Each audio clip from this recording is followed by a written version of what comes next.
안녕하세요. 만나서 반갑습니다. 자, 이번 시간 기기분석, 감도 및 통계적 지표 요약부터 같이 보도록 하겠습니다.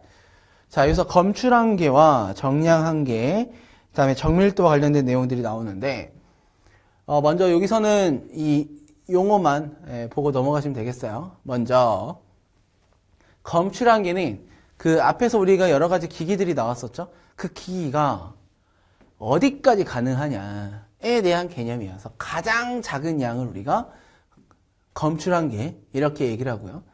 그 다음에 정량한계라는 게 있는데 이 정량한계는 그 아주 작은 숫자가 얼마까지는 알아낼 수 있겠으나 과연 내가 이거를 신뢰할 수 있겠는가. 그래서 신뢰할 수 있는 그 최소의 값은 얼마냐가 바로 정량한계입니다. 그래서 신뢰할 수 있는 가장 작은 양 정량한계. 그냥 그 자체적으로 가장 작은 양 어디까지 알 수 있느냐? 이거는 검출한계 이렇게 돼요. 그리고 여기 마지막에 있는 표준 편차의 10배, 검출한계의 3배 또는 3.3인데 3배로 보통 많이 물어봅니다. 이 둘 있죠? 이 시험에 자주 나와요. 이거 10배와 3배를 가로에다가 이렇게 해가지고 넣어라. 이걸로 나와요. 꼭 기억해야 됩니다, 이거. 자, 다음. 자, 정밀도, 정확도인데요. 우리 또 군대를 갔다 왔다 내가 하면이 이 사격을 합니다. 가운데에다가 3발 쏴서 맞춰줘야 돼. 처음에 0점 잡을 때. 저도 군대를 갔다 와서 요렇게 나와 있어주면 굉장히 좋겠죠? 정확도와 정밀도가 딱 좋은 거예요. 그런데 정밀도는 얘네들이 이렇게 모여있기만 하면 돼.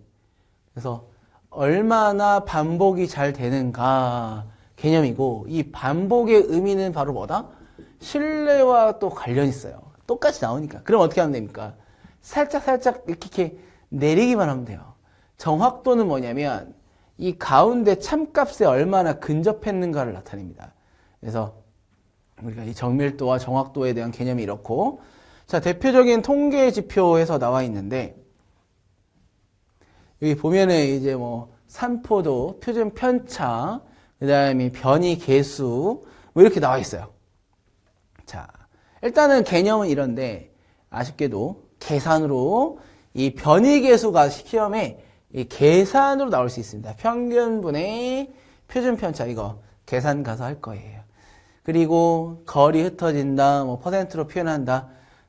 그래서 변이계수라고 하면 균일성, 정밀성의 정도 표현인데 평균분의 표준 편차로 우리가 계산합니다. 평균은 이제 또 계산해서 나와요.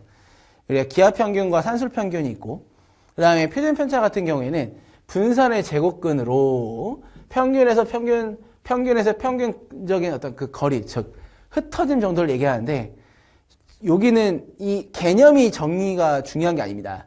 나중에 이거 내가 계산할 수 있어야 돼요. 그래서 계산을 할 수 있도록 우리가 뒤에 가서 연습을 해볼 겁니다. 넘어가도록 할게요. 공식만 요거 한번 보고 자, 유해인자 측정에서 나왔어요. 드디어 이렇게 공식이 살짝 나왔습니다. 그래서 물리적 유해인자 측정 해가지고 TWA라고 해서 시간 가중 평균 노출 기준이에요. 8시간 기준으로 한다. 해서 발생시간별 측정치의 발생시간을 곱하여 8시간으로 나눈 값입니다. 그래서 8이 밑에 있고요. C1, T1, C2, T2 해서 다 더해.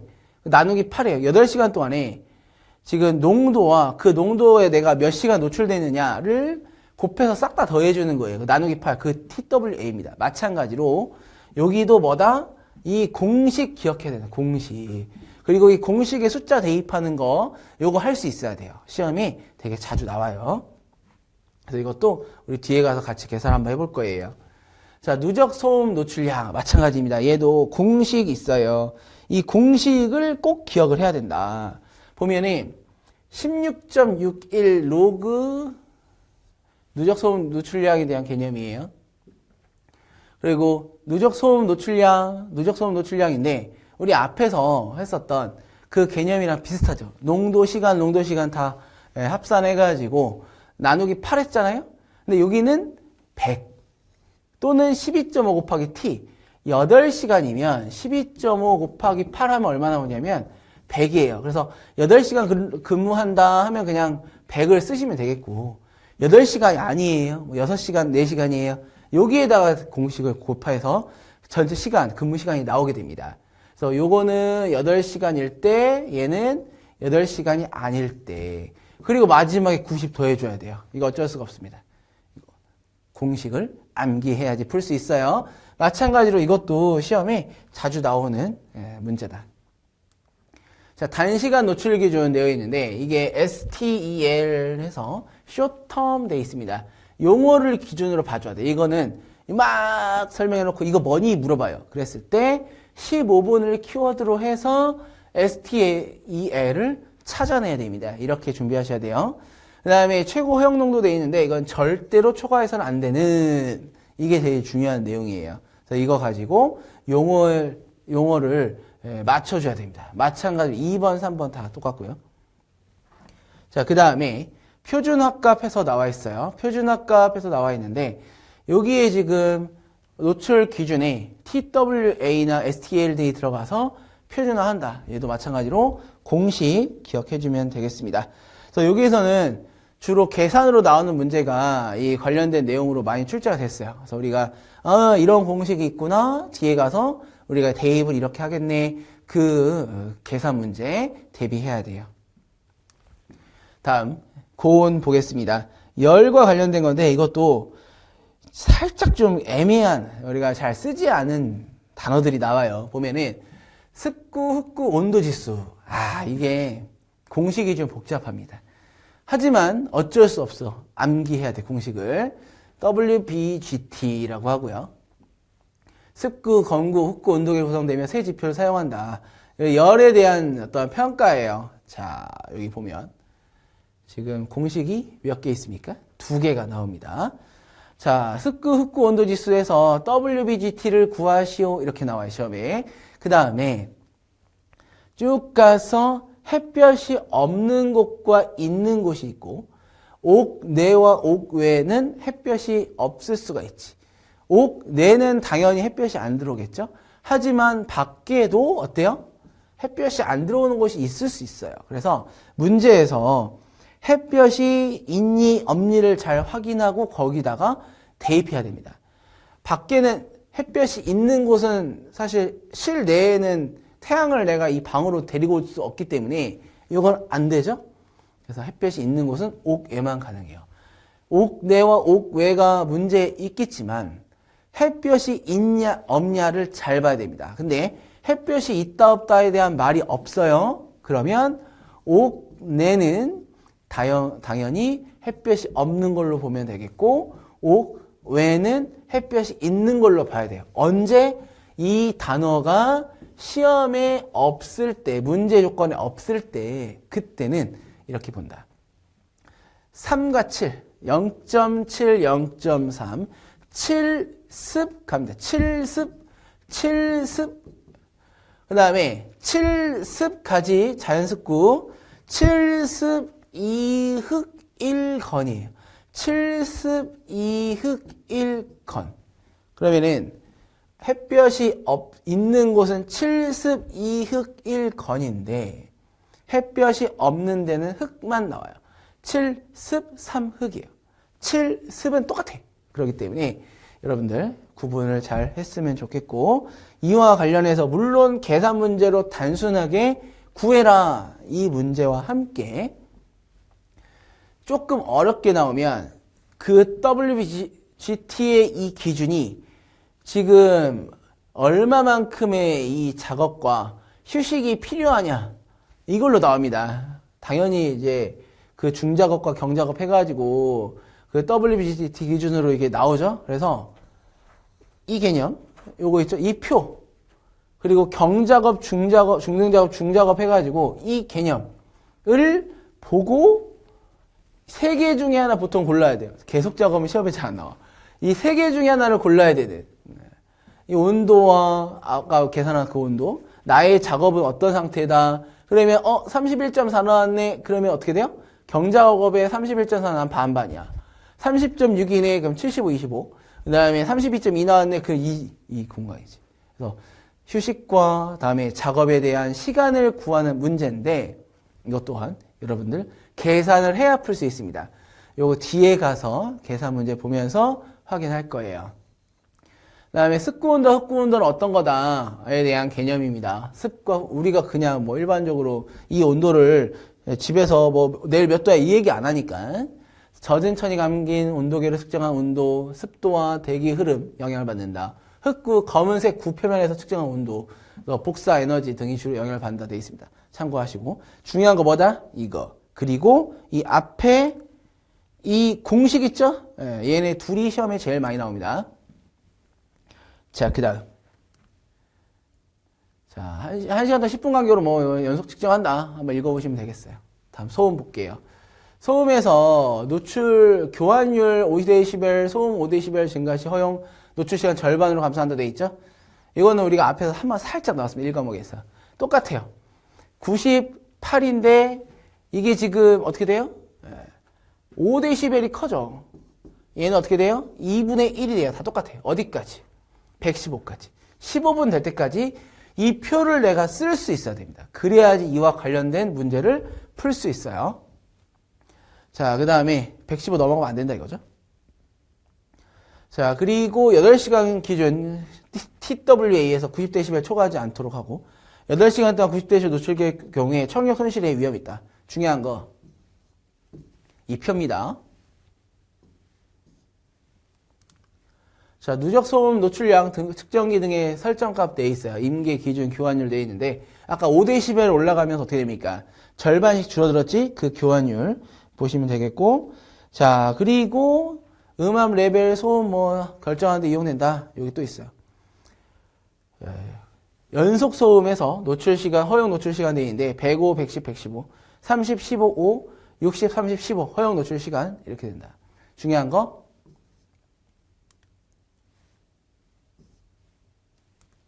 요거 이 표 꼭 기억하고 넘어가야 됩니다.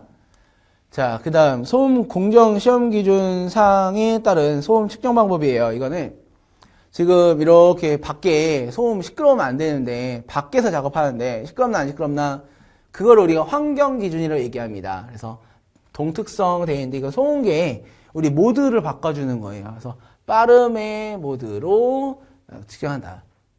그 다음에 A 특성, A, B, C, D에 대한 특성이 있어요. 청감 보정은 청, 듣는, 감, 느끼다, 듣는 거에 대한 어떤 느낌, 청감이죠. 요거를 듣기 좋게 또는 내가 특정한 데시벨, 특정한 그 헤르츠, 주파수의 어떤 범위에 좋게 바꿔주는 걸 얘기합니다. 그래서 그 각각의 특성들마다 A, B, C, D가 있는데 그 특성들이 있거든요. 일단 이 환경 기준, 즉 밖에서의 소음을 측정할 때는 빠름과 A다. 이게 제일 중요한 내용이에요. 자, 소음 측정 방법 나와 있습니다. 이거는 작업 환경.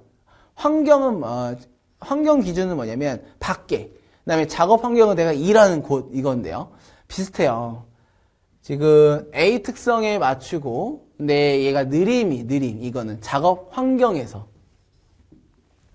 자, 그 다음에 해당 지치를 소음으로 한다 돼 있고 쭉 1초 이상의 간격을 유지하면서 최대 음압 121dB 이상 1분 동안의 발생 횟수를 측정한다. 122dB 이상인 경우 그렇죠?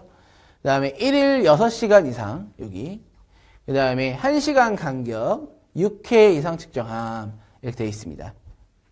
그 다음에 6시간 이내인 경우에는 간헐적인 경우 쭉 해가지고 등간격으로 4번 이상 측정한다.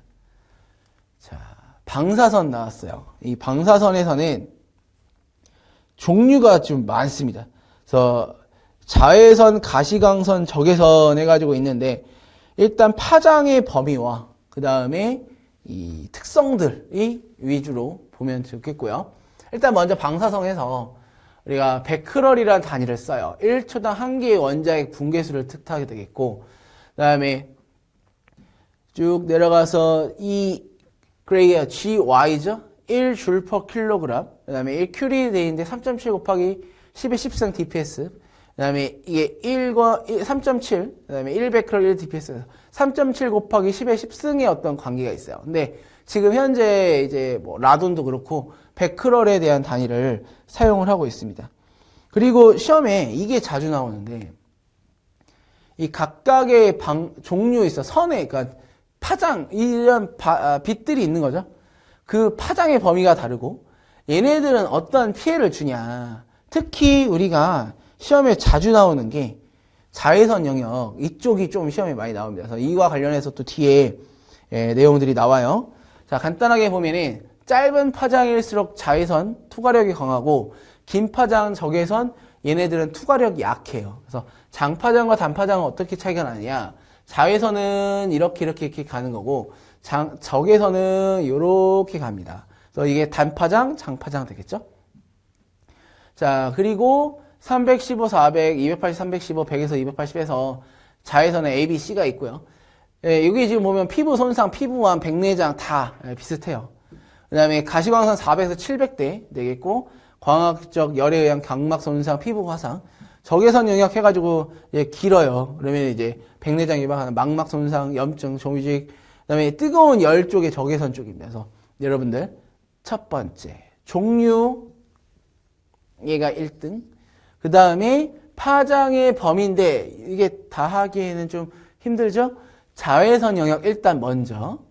그리고 나머지는 지금 전체적으로 이건 되게 쉬워요. 다 뭐냐? 눈, 피부에 안 좋은 거거든. 그래서 한번 쭉 읽어보시면 되겠고, 파장이 짧은 쪽, 이쪽이 우리가 좀 유해한, 더 유해성이 강한 그런 내용들을 갖고 있습니다. 그래서 여기가 세 번째 되겠어요. 그래서 이 표에서 여러분들 각각의 파장과 인체 영향들 잘 정리했으면 좋겠습니다. 자, 이번 시간 여기까지 해서 마치도록 하고요. 다음 시간 이어서 또 내용 볼게요. 감사합니다.